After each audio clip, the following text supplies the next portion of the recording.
Olá, o meu nome é Tiago Pimentel, realizei uma curta chamada Era uma Vez no Apocalipse e parece que vamos falar agora um bocadinho com o Paulo e com o Daniel sobre estes 21 minutos de curta. Vamos a isso.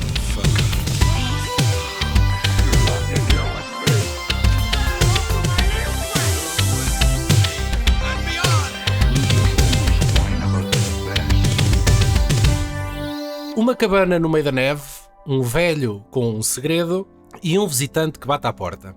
A premissa é simples e a curta-metragem que lhe dá o mote tem dado nas vistas um pouco por todo lado.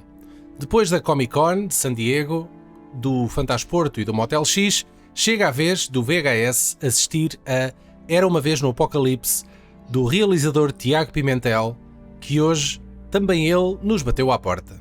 Seja bem-vindo, Tiago. Olá, viva, Olá, tudo Tiago. bem? Olá, Muito obrigado por me terem convidado. Este podcast provavelmente vai durar mais tempo do que a tua curta, o que é sempre giro. Exatamente, olha que a minha curta não é assim tão curta. Pois não, Exatamente. Mas sim, exatamente. é verdade. Mas o desafio é mesmo isso, é contar uma história num curto espaço de tempo, não é? Sim. E uma Sim. história muito boa até. Esse é o grande desafio das curtas, pá, é conseguires de que forma é que tu consegues contar uma história com princípio, meio e fim, a menos seja do Lynch, que infelizmente nos deixou há pouco tempo. De que forma é que o consegues fazer num curto espaço de tempo? Eu acho que é um exercício que todos os realizadores deviam fazer de vez em quando. Era por aí que se devia começar, não é? É por aí que É, normalmente se começa. exatamente. Mas eu acho que é mais por termos de orçamento. É tipo, é um salto menos perigoso, não é? Tu, para além do desafio do tempo, tu ainda acrescentas aqui um outro desafio que eu acho que é bastante grande, que é o facto de nós vermos a tua curta, as cenas, toda a história desenvolve-se, a meu ver, em 4 espaços. Tu tens apenas um plano introdutório em que nós percebemos que é inverno, e é um inverno agreste, e que há uma cabana de madeira numa montanha. Está a nevar, e depois, dentro dessa cabana, as cenas desenvolvem-se em 2 salas, por assim dizer, que é uma espécie de uma sala e uma cozinha, e depois há um quarto espaço que é o interior de um armário. E eu acho que o desafio aqui acresce precisamente por ser tão confinado.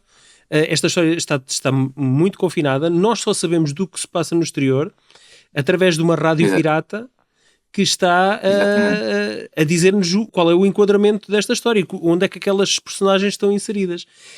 E é bastante credível, deixa que te diga, consegues despertar a curiosidade da imaginação do espectador precisamente pela descrição da rádio pirata. Sabes que a questão do orçamento é sempre uma questão decisiva, evidentemente, mas basta lembrar-nos de como é que era o Tubarão quando o Spielberg o fez e que a certa altura, pá, a gente não vai usar isto porque o Tubarão está sempre a variar.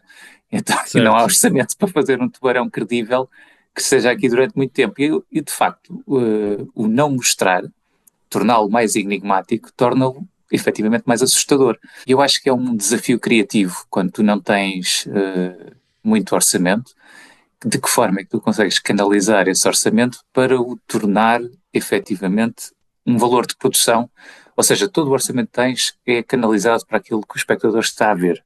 E que opções criativas é que podes tomar? E de facto isso que tu disseste da Rádio Pirata foi inteiramente intencional, não é? De que forma é que nós conseguimos fechar estas personagens neste espaço e ao mesmo tempo dar a entender que há qualquer coisa que se passa lá fora e é qualquer coisa de opressivo. Tens um plano introdutório que começa com um inverno muito agressivo e isso cria-te um mote para uma história que é ela própria também muito opressiva, agressiva e passada num tempo apocalíptico, e depois passas para um espaço muito fechadinho em que depois há imensas coisas que foram opções de fotografia, de set design, como é o caso da luz, não é?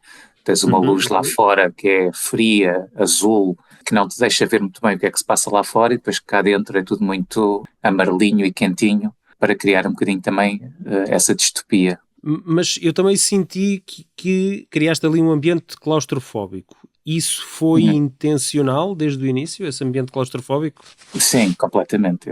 Aliás, é uma coisa, uma área na qual eu me sinto à vontade e que gosto muito de explorar, é essa sensação de claustrofobia confinada à câmara. O que é que a câmara consegue fazer para criar uma emoção, uma sensação de que não consigo fugir daqui?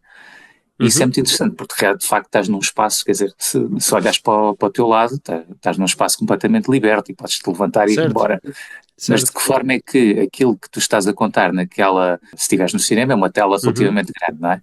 Mas de que forma é que nós conseguimos confinar o mundo de quem está a ver àquele espaço e criar essa sensação? E isso é muito bom, porque tu tens um plano inicial que é quase um plano que está a pairar naquele espaço, que vai acompanhando a personagem do Ernesto e vai-te aproveitando para mostrar o espaço, e depois a partir daí a coisa torna-se muito mais confinada e agressiva, não é? Certo. Eu não sei se tu conheces a curta O Ralo, do Tiago Guedes, se já viste essa curta.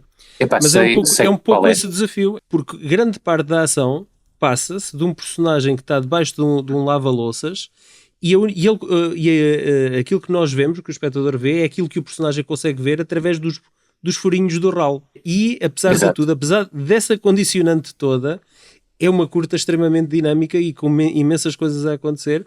E eu acho que tu também consegues isso aqui com a tua curta e dou-te os parabéns por isso. Ia buscar outras referências, porque esta coisa da família ou da casa que é interpelada por um representante de um sistema opressor. E há Inglourious Basterds, Daniel. Inglourious Basterds. Era isso, exatamente. Eu sei que tu ias lá. Há muitos outros. É um lugar comum. Isto sem querer, obviamente, tirar mérito ao que o Tiago aqui fez. Porque eu também gostei bastante da curta. Claro. Mas se eu tivesse a impressão, e tu também, eu imagino que o Tiago também deve ter tido Foi inteiramente alguma inspiração, claro. Não é? É isso.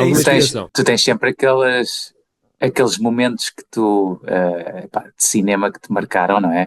E falando em Inglourious Basterds, tu tens de facto aqueles primeiros 25 minutos, salvo erro, funcionam como uma curta em si, não é? É uma introdução. Sim, quase o Tarantino tem muito essa coisa, não é? De fazer pequenas curtas dentro dos filmes dele. Sim, de facto também tinha a sensação desde o início de que não queria fazer nem de perto nem de longe uma cópia, nem era disso que se tratava. Como é óbvio.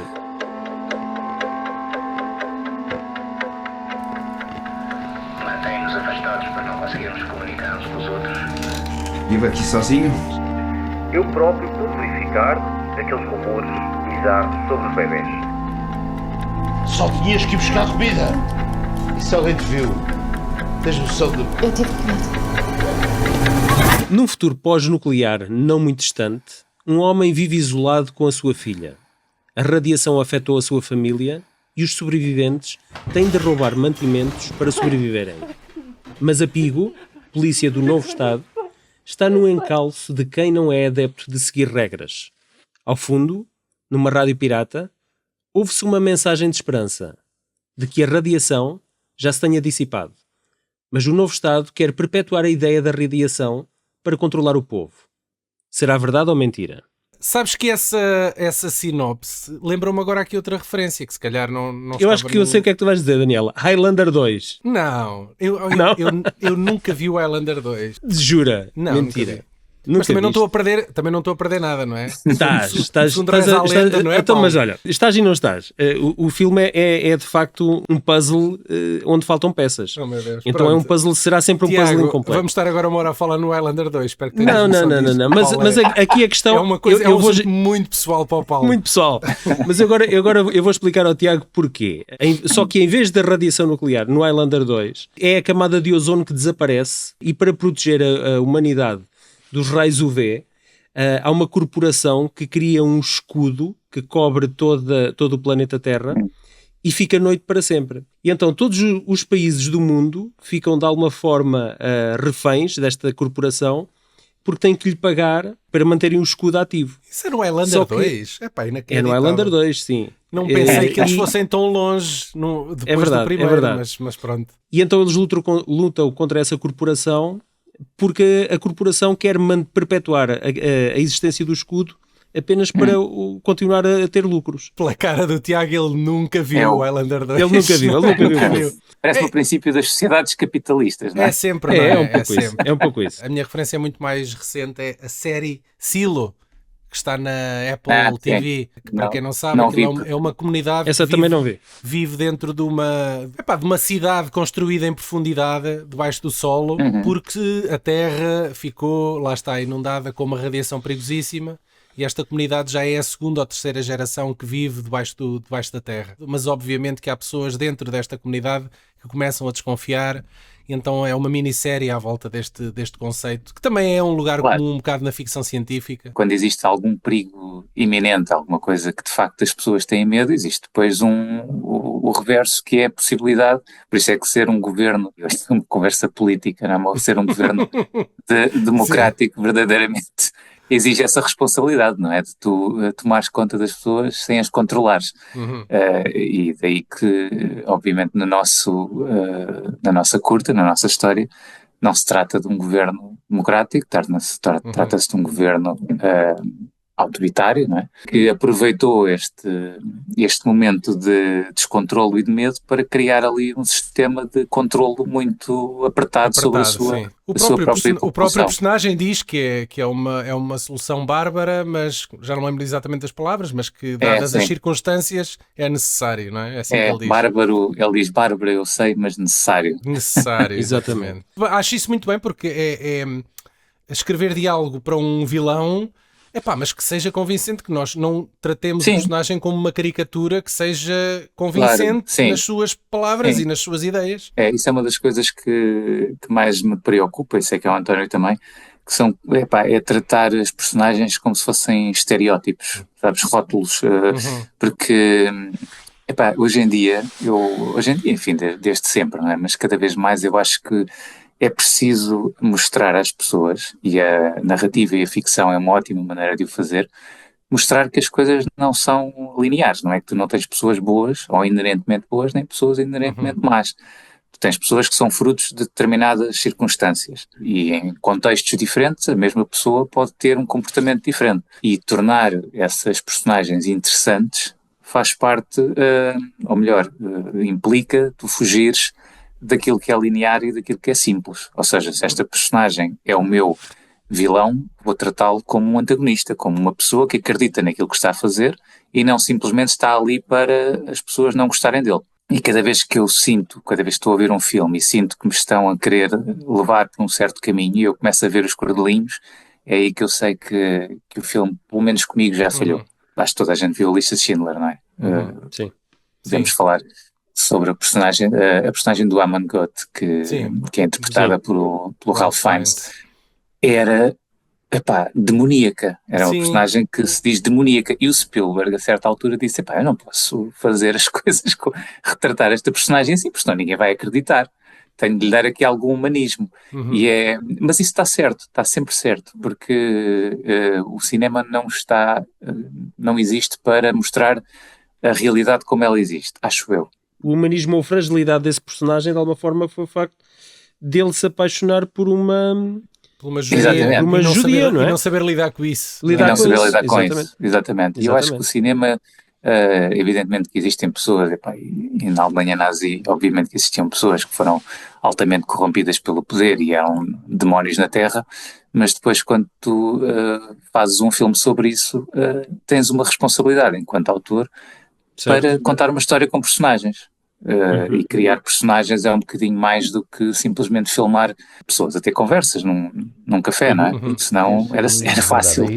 Sabe, para mim, o grilo falante sempre foi o verdadeiro herói da história. Ele é o responsável por ensinar o Pinóquio a distinguir a verdade da mentira, o certo do errado. Enquanto o Pinóquio continuava a divertir-se e a mentir, o grilo nunca se esqueceu da sua missão. O Paulo Cotter é um dos grandes atores portugueses, assim, de longe, e é engraçado porque eu tinha trabalhado com o Paulo na série Projeto Delta. Epá, e na altura em que trabalhei com ele, fiquei fascinado pelo método dele trabalhar e pela forma como ele consegue instantaneamente isso. É aquela coisa difícil no cinema, que é seres natural sem seres vulgar, não é? E ele tem muito isso, que é uma coisa incrível. E quando estava a escrever isto com o António, que escreveu esta história comigo, eu disse logo ao António, nós temos de ter o António Miguel Paulo. Pereira, se deixa-me só dizer. Exatamente, exatamente. É teu colaborador habitual, pelos vistos, não é? Porque ele já fez outras coisas contigo, sim. Nós costumamos escrever muitas vezes em conjunto e pensamos estas coisas em conjunto e depois eu realizo, o António confia na minha visão para realizar.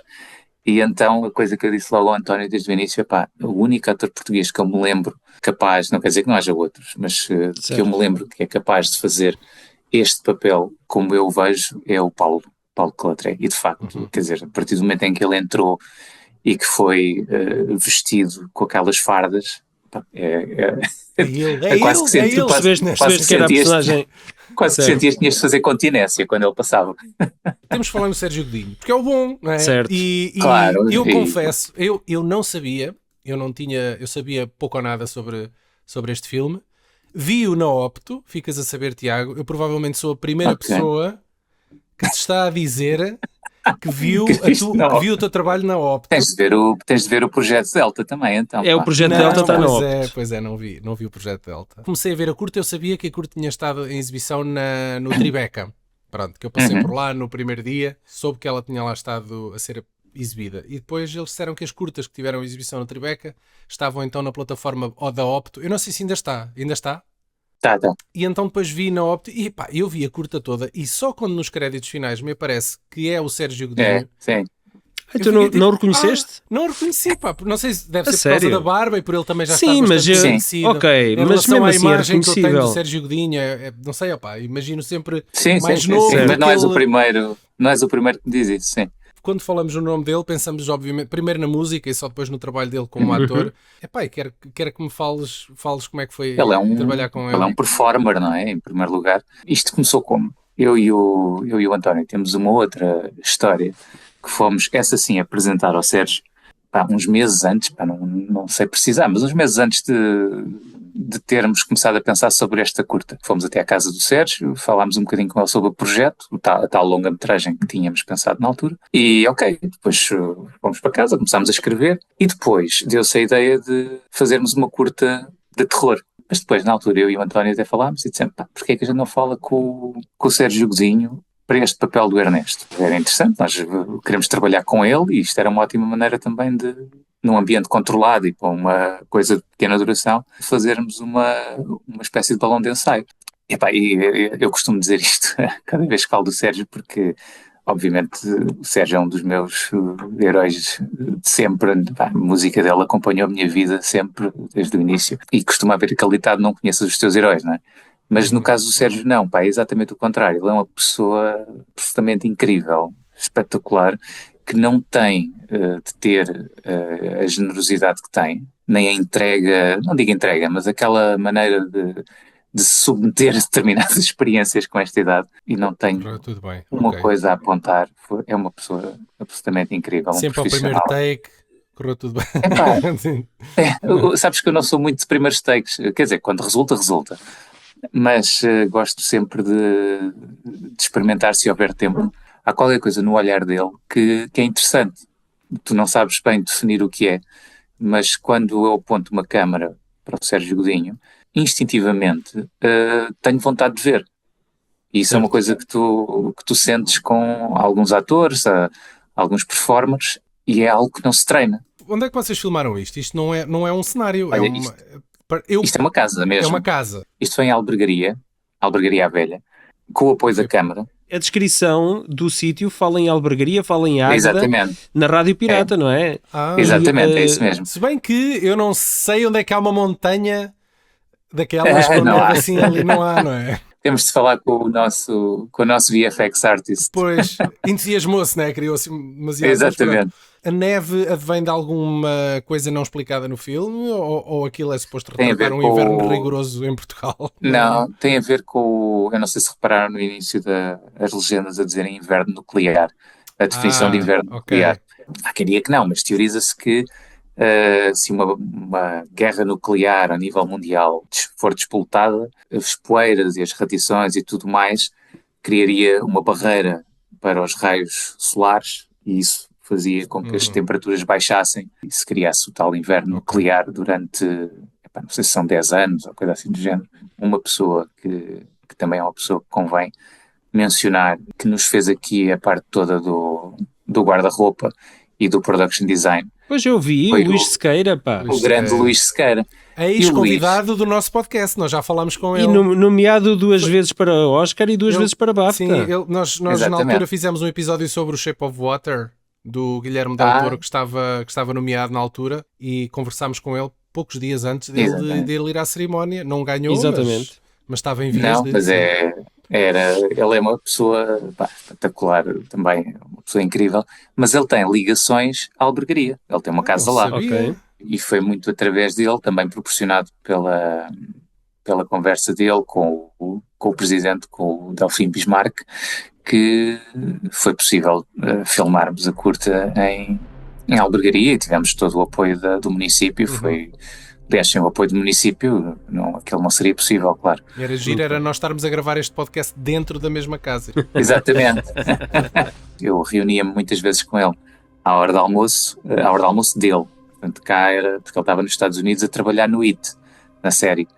E as reuniões com ele era à hora do almoço, com ele a comer maçãs no escritório dele lá no sítio das filmagens, não faço ideia onde era.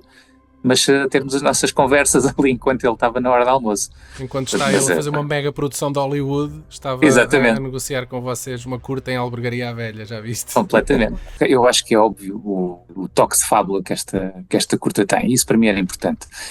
Será que eu consigo ter uma história de Era uma Vez num Apocalipse?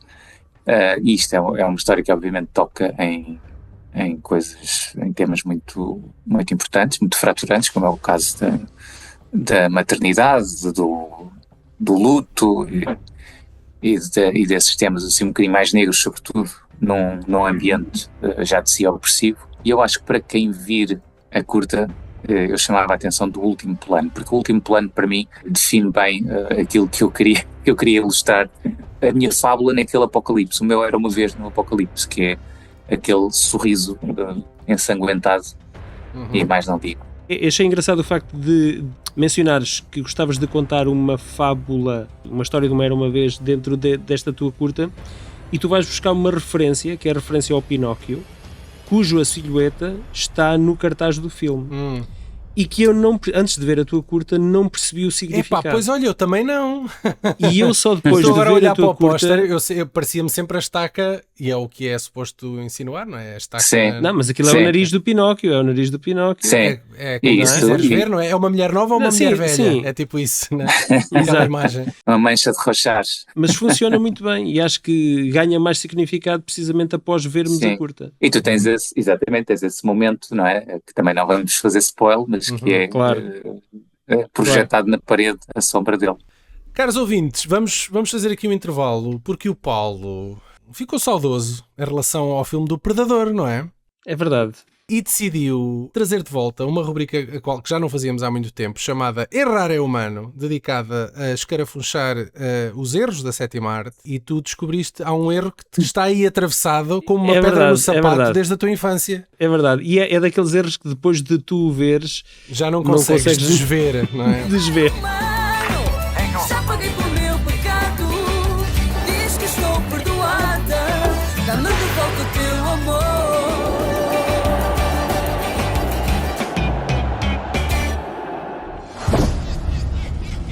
What happened to you, Billy? There was a firefight. They were shooting in all directions. Predador, de 1987.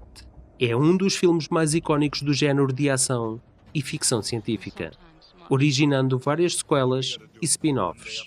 A sinopse dita que um grupo de soldados de elite se embranha na selva sul-americana sob o falso pretexto de resgatar um ministro que se despenhou num helicóptero e que estaria refém de um grupo de guerrilheiros.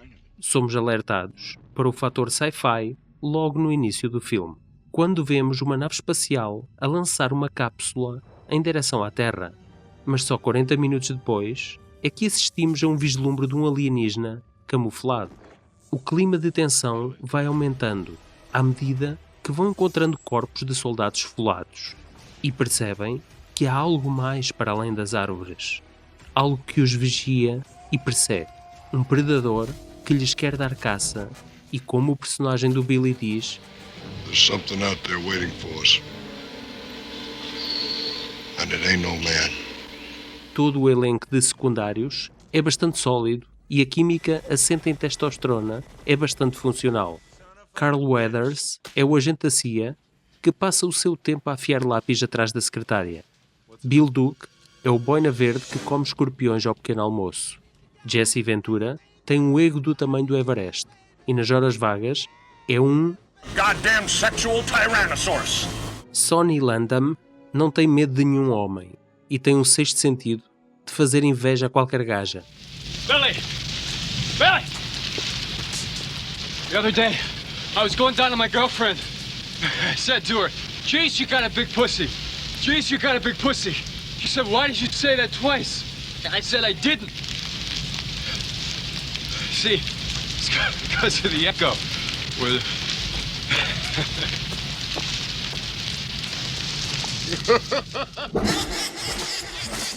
E Shane Black é o Ghostwriter graçola de serviço. Um a um, o predador vai eliminando este grupo de soldados a transbordar de excesso de confiança. Pelo caminho, ganha uma bagagem extra, uma refém guerrilheira, que é a única presença feminina em todo o filme, e que lhes conta histórias dos chupacabras de quando era criança. É aí que percebemos que a caçada já dura há muito tempo e, segundo o AVP, remonta à queda do Império Maia. Durante a montaria, vemos um POV infravermelho do predador e ouvimos-lo a tentar falar inglês, imitando os diálogos entre as suas presas.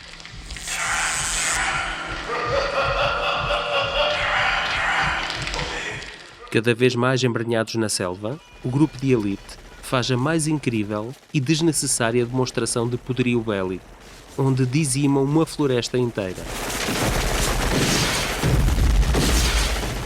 Para trás fica o sangue verde fluorescente da criatura.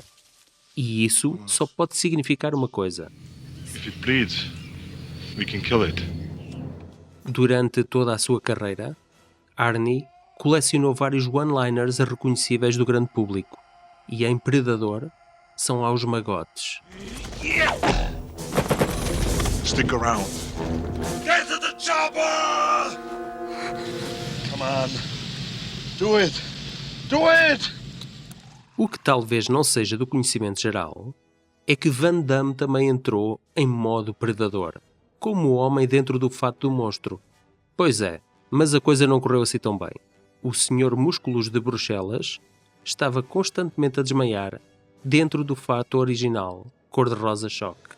Mais tarde, JCVD revelou que quando soube que ia ser apenas um tipo dentro de um fato, sem grande visibilidade, fingiu os desmaios e alegou questões de saúde para romper o contrato com a Fox. Esta decisão não foi inocente, porque durante as gravações de Predador, Jean-Claude recebeu a notícia de que tinha sido escolhido para estrelar em Bloodsport, Força Destruidora. E o futuro da pancadaria cinemática coreografada nunca mais seria o mesmo. O realizador John McTiernan e os produtores não estavam satisfeitos com o design da criatura e interromperam as gravações para arranjar uma alternativa mais funcional e credível, que é a que hoje todos conhecemos e adoramos. You one ugly motherfucker.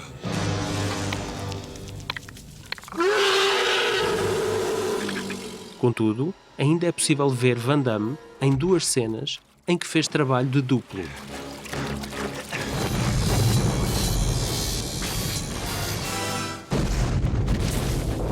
E ao que tudo indica, Carl Weathers deu uma mãozinha a Van Damme no set de Predador. Esta é a cena de que vos queria falar. As formatações para novos mídia e o upscaling para 16:9 não revelam o erro crasso que vi quando era miúdo. E vi-o pela primeira vez em VHS. Depois disso, era impossível deixar de ver. Quando Carl Weathers roda para ripostar com a metralhadora do outro braço, o plano contrapicado revela o verdadeiro braço do ator, preso atrás das costas. Um erro grosseiro que é como uma ferida aberta e exposta para todos verem, literalmente. Este erro não foi corrigido nas novas edições. Com a reformatação da imagem, apenas ficou fora das margens de visibilidade. Hoje em dia, só é possível encontrá-lo nas edições VHS ou para TV dos anos 80. Apesar de alguns efeitos, muito poucos, parecerem datados, o filme envelheceu muito bem e, mesmo sabendo o desfecho, que na primeira visualização pode deixar uma cicatriz na memória dos mais facilmente impressionáveis, continua a ser uma experiência do caraças. Eu sou o Paulo Fajardo e agora vou apanhar o último helicóptero para o próximo Errar é Humano. Errar é humano, já paguei pelo meu pecado. Diz que estou perdoada, dá-me de volta o teu amor.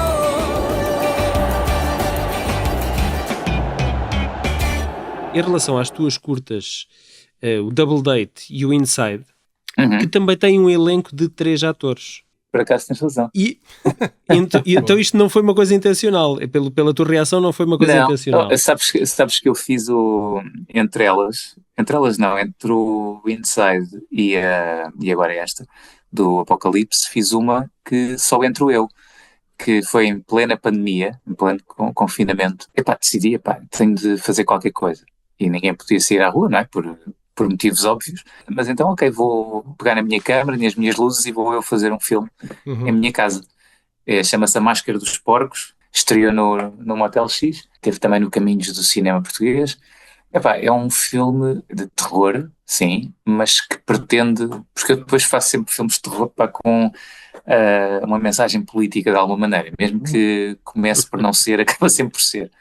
E esse era um filme a criticar basicamente as pessoas das teorias da conspiração na altura da pandemia. Qual é que é a tua curta? Porque tu tens aqui uma série de curtas que antecedem... Chama-se A Máscara dos Porcos. Sim, essa eu encontrei. Não, eu ia te perguntar qual é a tua preferida até agora. Se é a última, esta que nós estamos a falar, ou se tens alguma sim, para trás. É capaz de ser a última, sim. A última eu gosto. Isso é uma boa resposta. A preferida ser sempre o último trabalho. É sempre a última. Sim, é o trabalho que está mais presente. Tu também realizaste uma série que está na SIC, na plataforma da SIC, na Opto, que é o Projeto Delta. Tem muito bom aspecto e eu começo a notar que tu tens uma certa inclinação para contar histórias de cariz de ficção científica. É um género que te atrai, a ficção científica? Sim, desde sempre. Não acho que seja o único que me motiva a contar uma história. Aliás, essa história que eu tenho, para a qual tenho um projeto com o Sérgio Gozinho, é uma história nos antípodas daquilo que é ficção científica. É uma história uma história dramática, humana, sobre o envelhecimento, etc. Mas sem dúvida que, quer dizer, eu cresci com ficção científica. Um dos filmes da minha vida é o Blade Runner. Portanto, quer dizer, basicamente quando eu estou nesses filmes, sinto uma vontade, por mais que o filme seja altamente negro e desconfortável, como é o caso do Blade Runner, sinto uma vontade incrível de lá estar. Pode parecer muito estranho, mas a ficção científica permite-me contar histórias. Aquilo que eu acho que é importante, acima de tudo, é pelo menos para mim, lá está, primeiro enquanto cinéfilo e depois enquanto storyteller, é que qualquer história que eu conte, seja ela envolvida por um rótulo de ficção científica ou dramática ou comédia, que conte uma história de pessoas, com personagens, com pessoas que de facto eu queira segui-las e que sejam interessantes e que de alguma forma aquilo me motive para contar a história delas, porque de resto, mas depois a ficção científica permite-me a mim criar toda uma série de regras diferente, e essa do Projeto Delta é uma história completamente ou seja, tem ficção científica no sentido em em que permite as pessoas caminharem nos sonhos e haver outras dimensões alcançáveis através de sonhos lúcidos e por aí fora,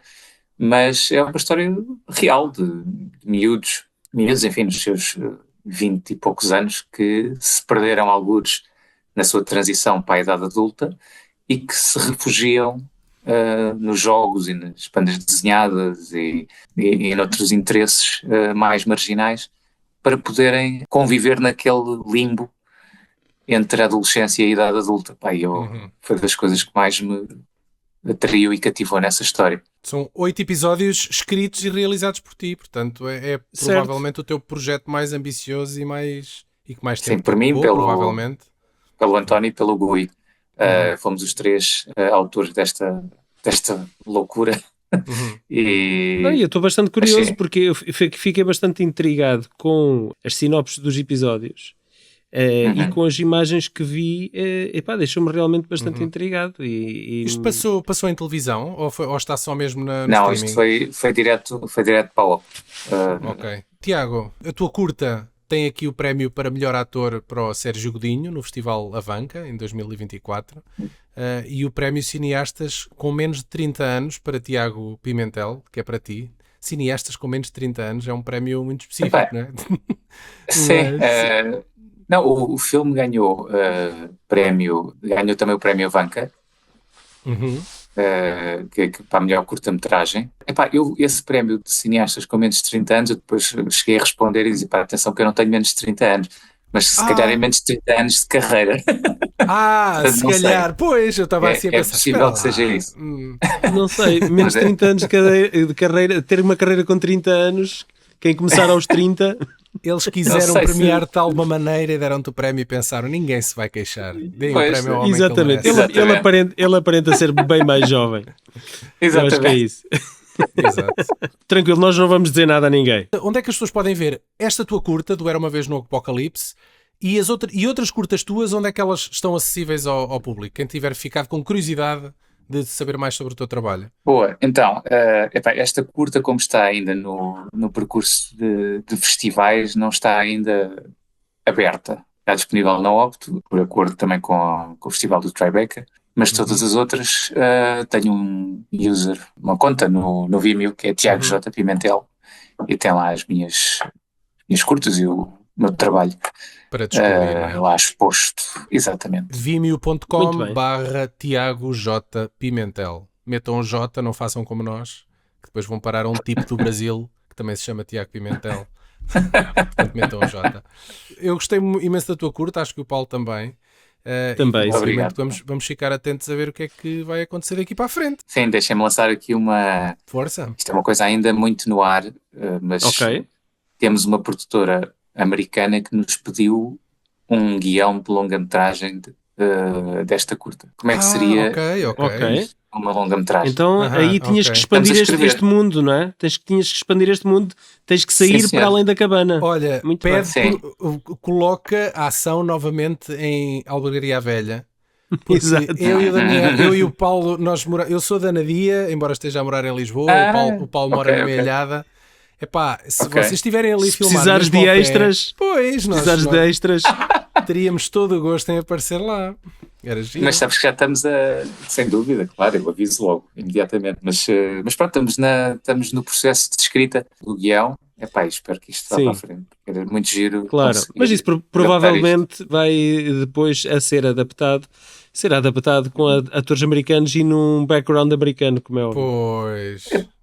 Não sei. Nós pela conversa terá de ser bilingue. Mas, e filmado cá, por nós, por mim, no caso, a realizar. Isso parece-me um sweet deal, digo-te já. Está muito bem caminhado, deixa ver se conseguimos adaptar isto. Olha, da nossa parte, acho que ficou claro que queremos ver isso a acontecer, e se acontecer, promete-nos que, para além de extras, vens cá apresentar esse projeto novamente ao VHS. Não, sem dúvida, pá. Olha, eu gostei muito de vos conhecer também, pá. Não vos conhecia, mas gostei imenso. Entretanto, uma pessoa que nós esperamos vir a conhecer muito em breve, Paulo, é Sérgio Godinho himself. É verdade, é verdade. E então, e porquê?